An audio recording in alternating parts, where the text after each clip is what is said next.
Shalom Jemaat GBI Jerusalem. Alkitab suara hari ini terdapat dalam Esra pasal 4-6 dan Mazmur pasal 137.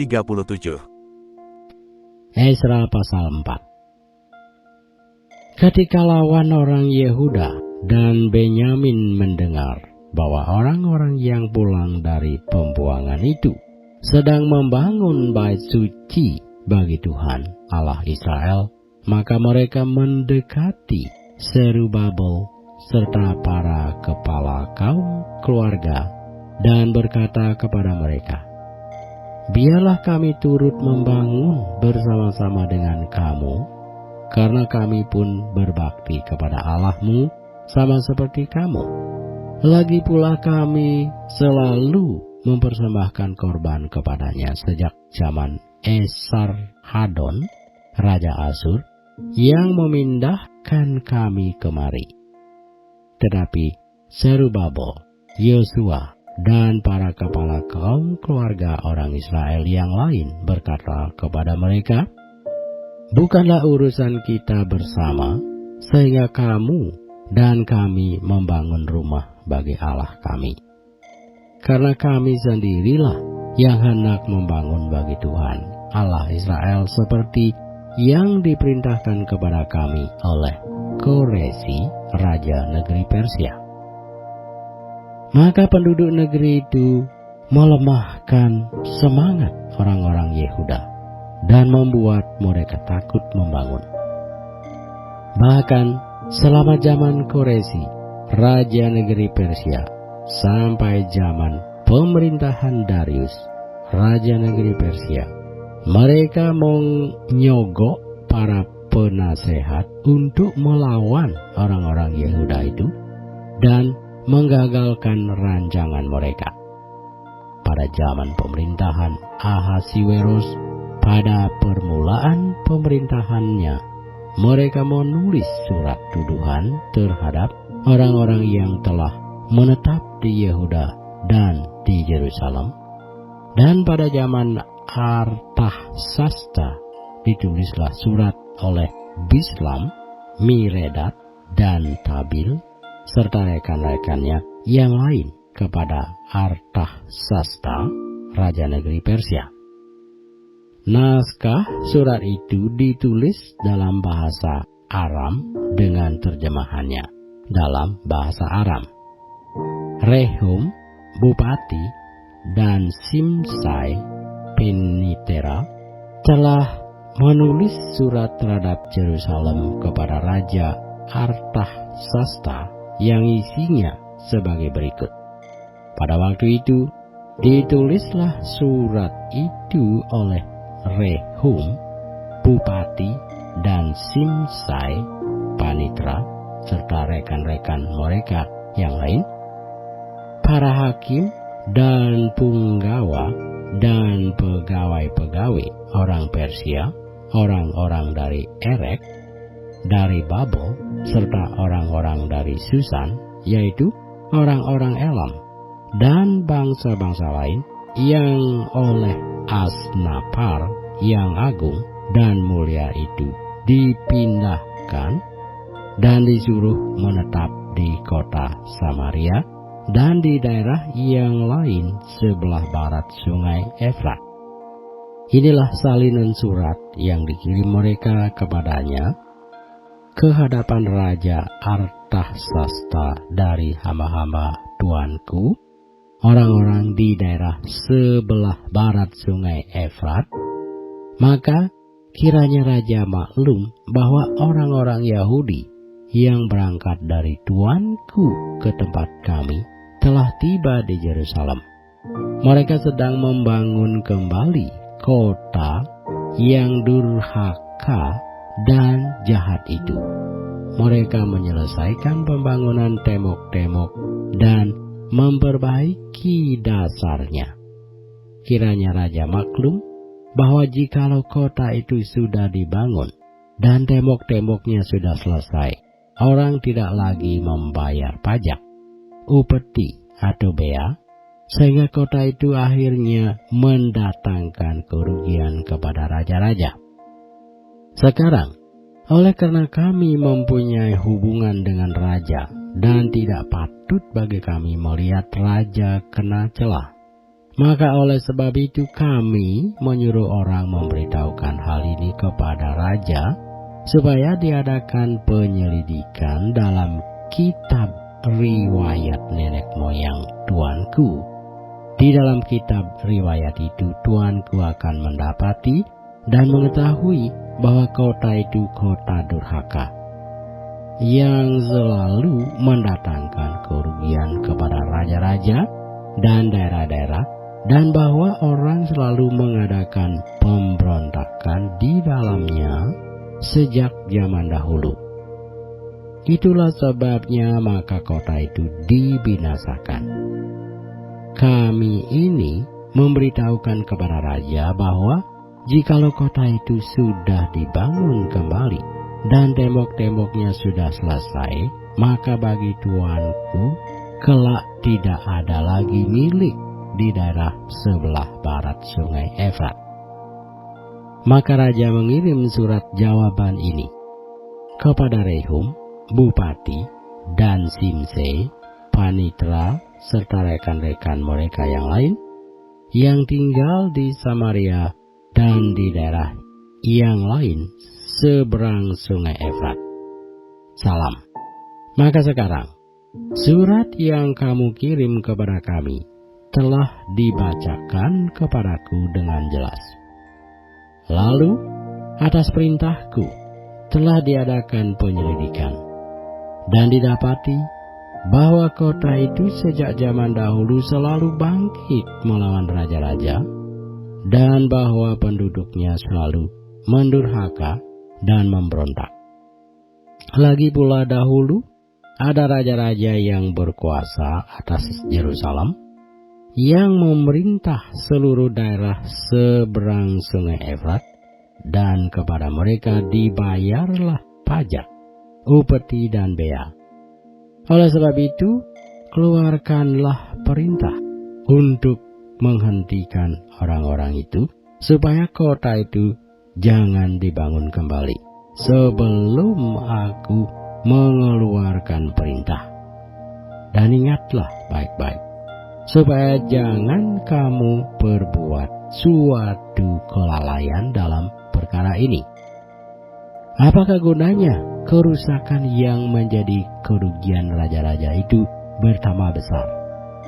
Maka setelah salinan surat Raja Artasasta dibacakan kepada Rehum dan Simsei, panitra, serta rekan-rekan mereka, berangkatlah mereka dengan segera ke Yerusalem mendapatkan orang-orang Yahudi, dan dengan kekerasan mereka memaksa orang-orang itu menghentikan pekerjaan itu.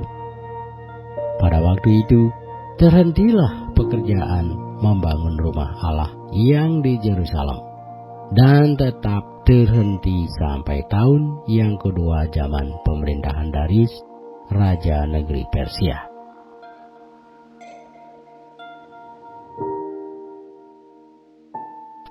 Esra pasal 5. Tetapi Nabi Hagai dan Zakaria bin Ido, kedua nabi itu bernubuat terhadap orang-orang Yahudi yang tinggal di Yehuda dan di Yerusalem dalam nama Allah Israel yang menyertai mereka. Pada waktu itu mulailah Serubabel bin Siltil dan Yesua bin Sosadak membangun rumah Allah yang ada di Yerusalem. Mereka didampingi dan dibantu oleh nabi-nabi Allah. Tetapi pada waktu itu juga datanglah kepada mereka Tatnai, bupati daerah sebelah barat sungai Efrat, bersama-sama dengan Sietar Bosnai dan rekan-rekan mereka, dan beginilah katanya kepada mereka: Siapakah yang memberikan perintah kepadamu untuk membangun rumah ini dan menyelesaikan tembok ini? Lalu katanya pula kepada mereka, siapakah nama-nama orang yang mendirikan bangunan ini? Tetapi mata Allah mengamat-amati para tua-tua orang Yahudi, sehingga mereka tidak dipaksa berhenti oleh orang-orang itu sampai ada berita diterima oleh Darius, dan kemudian dikirim kembali surat jawaban mengenai hal itu. Inilah salinan surat yang dikirim Tatnai, bupati daerah sebelah barat Sungai Efrat, bersama-sama dengan Syetar-Bosnai dan rekan-rekannya, para punggawa daerah sebelah barat Sungai Efrat, kepada Raja Darius. Mereka mengirim laporan tertulis kepadanya yang bunyinya sebagai berikut. Ke hadapan Raja Darius, salam sejahtera.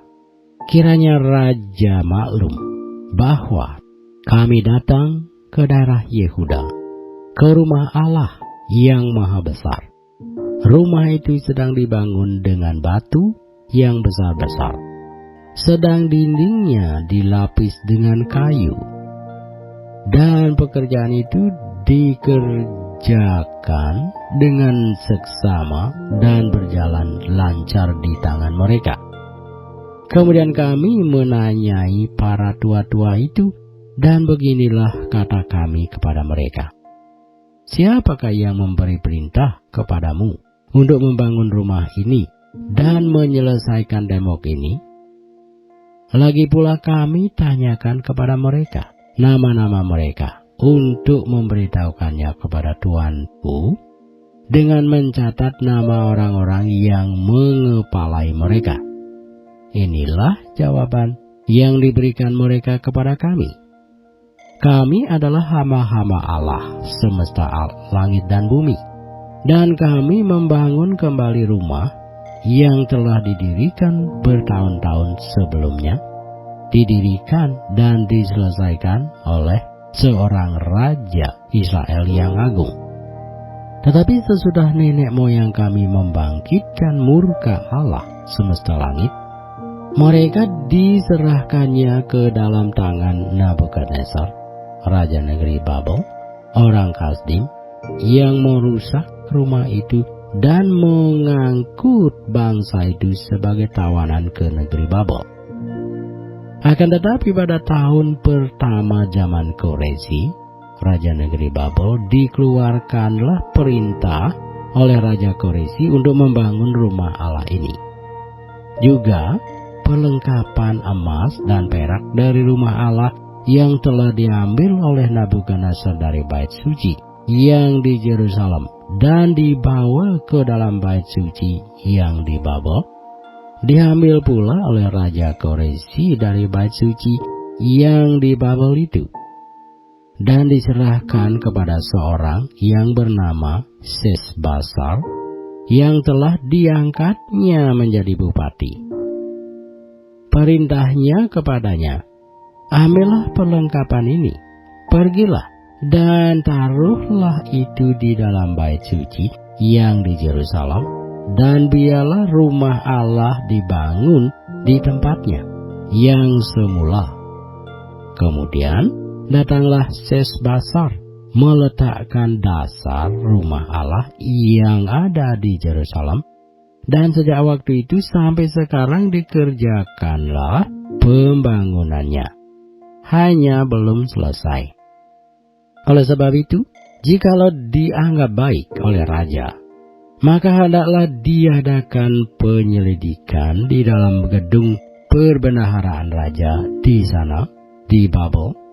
Apakah pernah dikeluarkan perintah oleh Raja Koresi untuk membangun kembali rumah Allah yang di Yerusalem itu? Kemudian keputusan raja tentang hal itu kiranya dikirimkan kepada kami.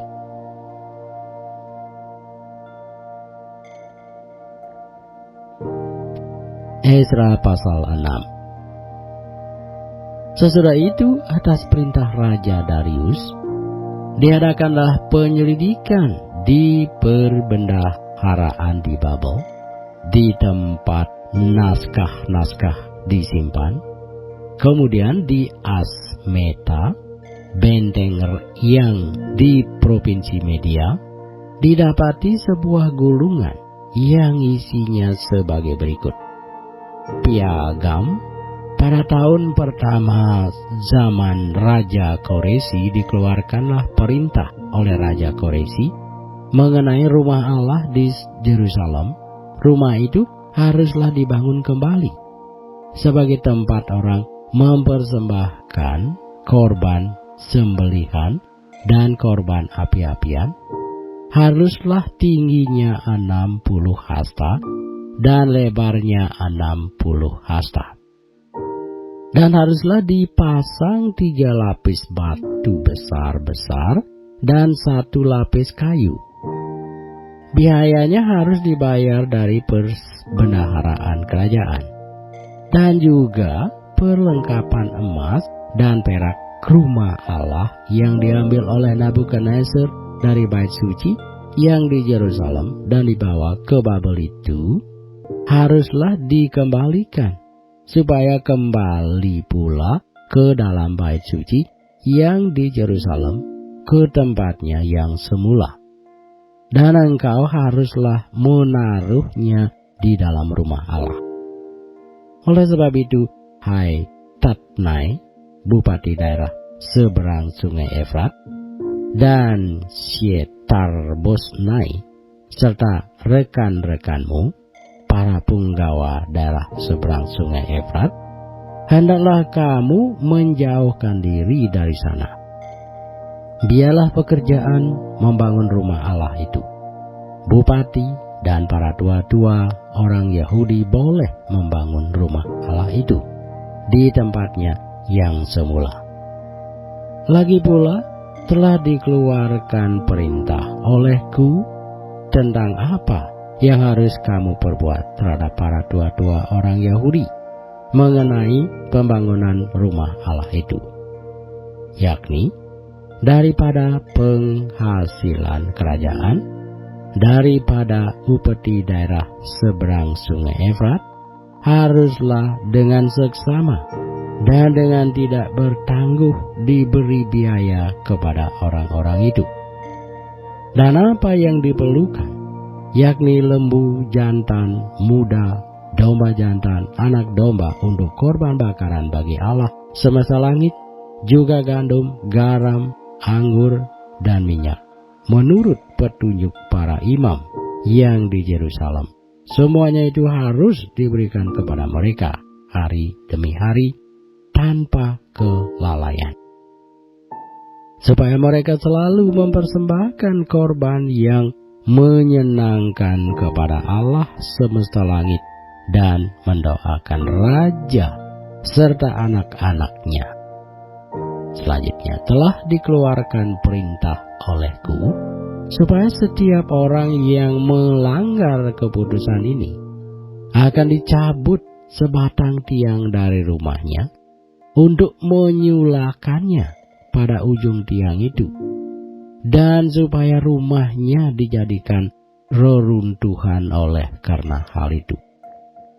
Maka Allah yang sudah membuat namanya diam di sana, biarlah ia merobohkan setiap raja dan setiap bangsa yang mengacaukan tangan untuk melanggar keputusan ini dan membinasakan rumah Allah yang di Yerusalem itu. Aku, Darius, yang mengeluarkan perintah ini, hendaklah itu dilakukan dengan seksama. Kemudian Tatnai, bupati daerah sebelah barat sungai Efrat, Syetar-Bosnai, dan rekan-rekan mereka berbuat dengan seksama menurut apa yang diperintahkan Raja Darius. Para tua-tua orang-orang Yahudi melanjutkan pembangunan itu dengan lancar, digerakkan oleh nubuat Nabi Hagai dan Nabi Zakaria bin Ido. Mereka menyelesaikan pembangunan menurut perintah Allah Israel dan menurut perintah Koresi, Darius, dan Artahsasta, raja-raja negeri Persia. Maka selesailah rumah itu pada hari yang ketiga bulan Adar, yakni pada tahun yang ke-6 zaman pemerintahan Raja Darius. Maka orang Israel, para imam, orang-orang Lewi, dan orang-orang lain yang pulang dari pembuangan merayakan pentahbisan rumah Allah ini dengan sukaria. Untuk pentahbisan rumah Allah ini mereka mempersembahkan lembu jantan 100 ekor, domba jantan 200 ekor, dan anak domba 400 ekor, juga kambing jantan sebagai korban penghapus dosa bagi seluruh orang Israel 12 ekor menurut bilangan suku Israel. Mereka juga menempatkan para imam pada golongan-golongannya dan orang-orang Lewi pada rombongan-rombongannya untuk melakukan ibadah kepada Allah yang diam di Yerusalem sesuai dengan yang ada tertulis dalam kitab Musa. Dan pada tanggal 14 bulan pertama, mereka yang pulang dari pembuangan merayakan Paskah. Karena para imam dan orang-orang Lewi bersama-sama mentahirkan diri, sehingga tahirlah mereka sekalian. Demikianlah mereka menyembelih anak domba Paskah bagi semua orang yang pulang dari pembuangan dan bagi saudara-saudara mereka, yakni para imam, dan bagi dirinya sendiri. Orang-orang Israel yang pulang dari pembuangan memakannya, dan demikian juga setiap orang yang memisahkan diri dari kenajisan bangsa-bangsa negeri itu, lalu menggabungkan diri kepada mereka untuk berbakti kepada Tuhan Allah Israel. Lagi pula, mereka merayakan hari raya roti tidak beragi dengan sukacita 7 hari lamanya, karena Tuhan telah membuat mereka bersukacita. Ia telah memalingkan hati raja negeri Asur kepada mereka, sehingga raja membantu mereka dalam pekerjaan membangun rumah Allah, yakni Allah Israel.